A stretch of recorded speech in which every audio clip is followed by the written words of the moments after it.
Hi everybody. This week's lab asks, how does mass affect the time it takes to fall? So we are going to change mass and we're going to measure the time it takes to fall. Here's what you'll need. You're going to need some rice and a measuring cup so that you can measure out your rice into 3 different bags. Bag A should have 1/4 cup. Bag B should have 1/2 cup, and bag C should have 1 cup. Make sure your bags close tightly at the top because you don't want to spill rice everywhere, and go ahead and label your bags with whatever marker you have handy. This is a rough sketch of what you're actually going to do during the lab. Use a table so that you can drop your bags from a consistent height.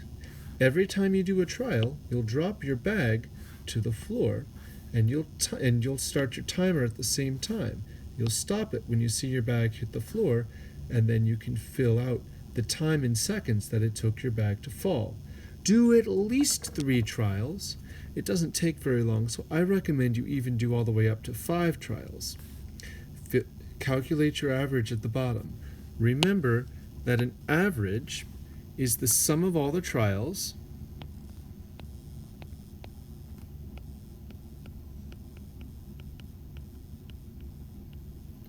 divided by the number of trials.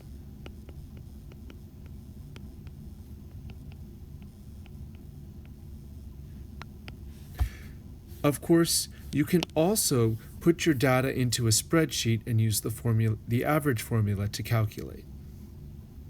Remember, when you do your lab, you're going to drop the bag from the same height every time. That's what you're using the table for. Use your stopwatch to measure how long it takes your bag to fall and record your results in a data table. I recommend you put this data table in your notebook to start,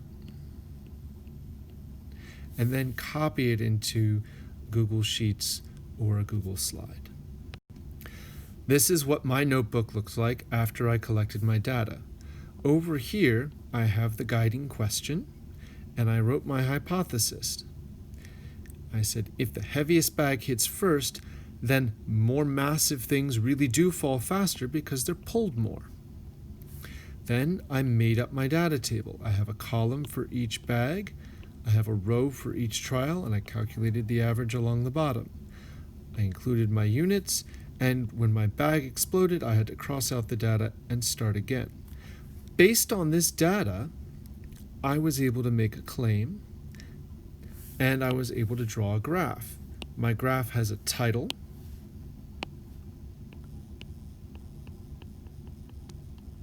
the mass of the bag versus the time to fall. That's just the independent variable compared to the dependent variable.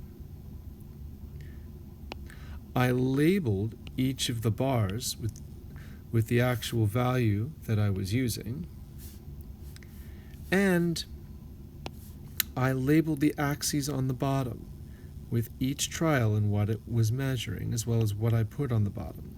Along the side, I have time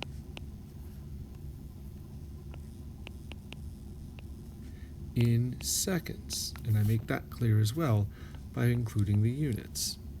Then I can just draw the bar right up to the unit side.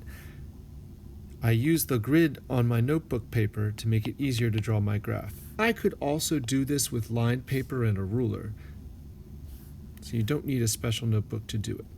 Once I've drawn the graph on paper, it's fairly straightforward to include it on my slides. Pay special attention to the scale on the y-axis. This scale only goes for 1/10 of a second, from 0.45 seconds to 0.55 seconds, because that was the range of my data.